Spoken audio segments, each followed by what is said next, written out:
Pemirsa, untuk mengetahui perkembangan di pasar uang, kita bergabung dengan reporter Kristo Suryokusumo dan juru kamera Irham Andri Aji langsung dari Dealing Room Bank CIMB Niaga. Ya, Kristo, bagaimana perkembangan pasar uang saat ini?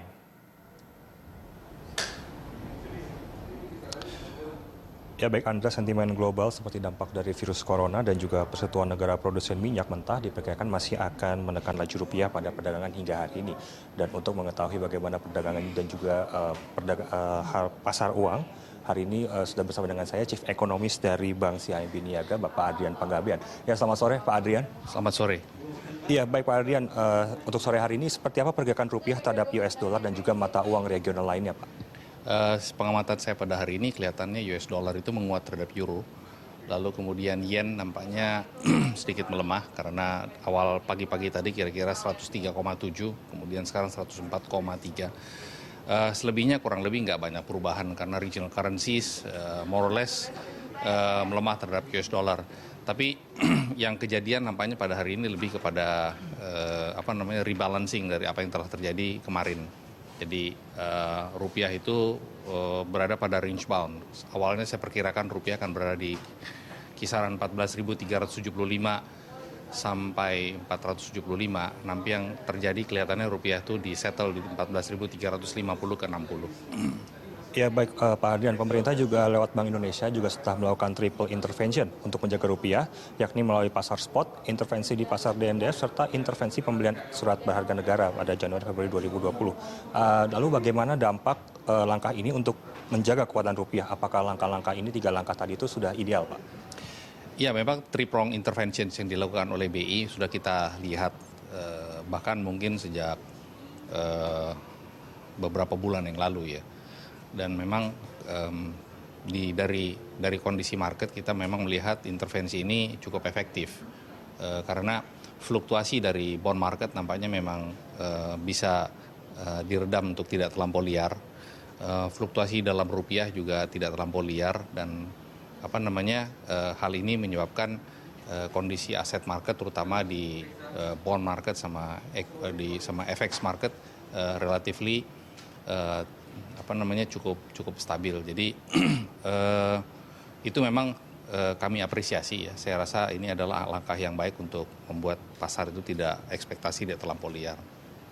Ya baik Pak Adrian, lalu untuk obligasi sendiri, apakah obligasi tenor 10 tahun ini juga masih jadi rekomendasi Pak untuk hari ini?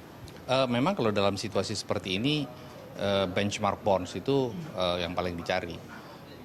Off the run nampaknya nggak begitu ya, tapi kelihatannya kalau kita lihat dari yield curve, kelihatannya memang 10 tahun ke bawah.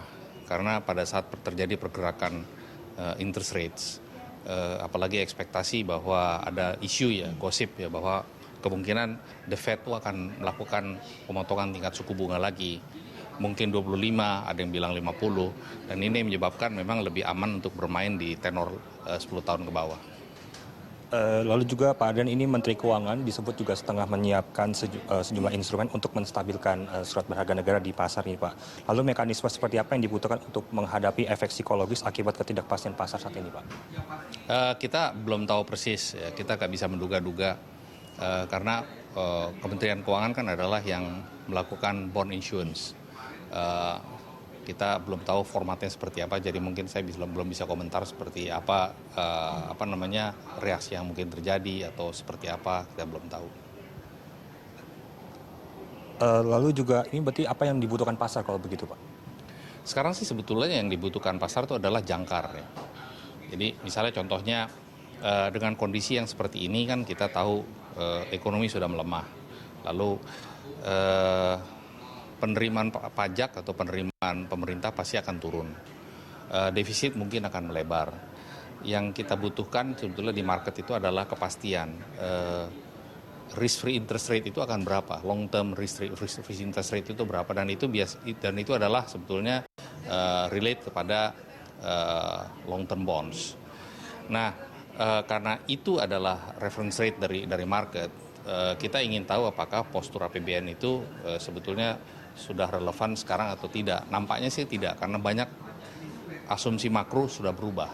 Ya. pertumbuhan ekonomi, penerimaan pajak, dan lain sebagainya sudah berubah. Sehingga rasanya memang harus dilakukan adanya revisi dalam APBN sih. Iya, baik. Lalu berikutnya volatilitas IHSG diprediksi masih tinggi pekan ini, Pak. Lalu bagaimana pengaruhnya untuk ke pasar uang sendiri? Satu-satunya impact dari fluktuasi di pasar saham terhadap FX market itu adalah lewat conversion factor. Jadi biasanya kalau orang melakukan buying atau selling di FX di equity market, biasanya itu langsung terkonversi di dalam fluktuasi di FX market karena biasanya mereka nggak lama taruhnya di nostro account-nya. Nah, ini berbeda dengan bond market. Jadi kalau fluktuasi masih diperkirakan akan tajam, saya rasa mungkin rupiah akan terpengaruh.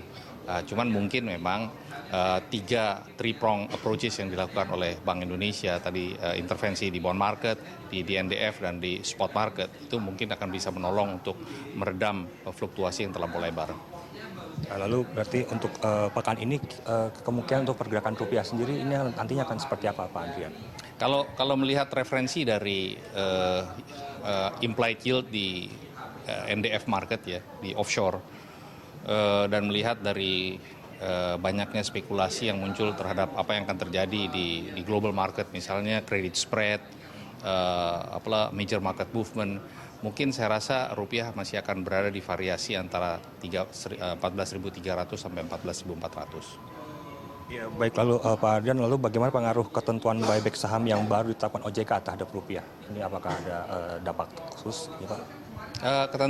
Ketentuan untuk meniadakan short selling, ketentuan untuk melakukan buyback tanpa RUPS, mungkin akan menyebabkan harga saham itu relatif terjaga. Tetapi sekarang komposisi antara offshore dengan onshore holding itu yang berubah. Sebetulnya yang relevan terhadap rupiah itu FX market kan adalah balance atau keseimbangan antara onshore dengan offshore holding ya. Jadi mungkin harga saham nggak berubah banyak, tapi kalau onshore offshore holdingnya itu bergerak ya mungkin efeknya pada rupiah karena conversion factor tadi. Kalau untuk pasar uang sendiri ini berarti tidak ada dampak yang signifikan begitu, Pak? Pasar uang sebetulnya sudah pasar uang rupiah ya. Kalau pasar uang rupiah sih sebetulnya sudah terjadi perubahan akibat GWM ya. Karena GWM kan sudah diturunkan dan ada sekitar 30 triliun yang dilepas ke market akibat dari GWM yang diturunkan pada bulan Oktober yang kemudian efektif pada bulan Januari. Lalu kemudian kan ada penurunan lagi GWM kemarin, mungkin efeknya sekitar $3 billion. Itu mempengaruhi jumlah likuiditas di interbank money market itu sebetulnya sudah banyak ya. Jadi sudah naik signifikan dari rata-rata sekitar 70-an triliun jadi 100-an triliun. So ada perubahan ya dan itu baik karena yang kita khawatirkan kan kalau misalnya short term funding itu nggak ada pada saat market itu panik ya. Dan ini saya rasa sudah diatasi. Ya baik, terima kasih Pak Ardian Panggabean untuk waktunya dan berikut tadi Anda ada percakapan kami dengan Chief Economist dari Bank Niaga Andrea Panggabean mengenai pergerakan dan juga pasar uang rupiah pada hari ini. Kembali ke Anda di studio, Andra. Ya baik, terima kasih Kristo atas informasinya. Pemirsa, reporter Kristo Suryo Kusumo dan juru kamera Irham Andria Aji melaporkan langsung dari Dealing Room Bank CIMB Niaga.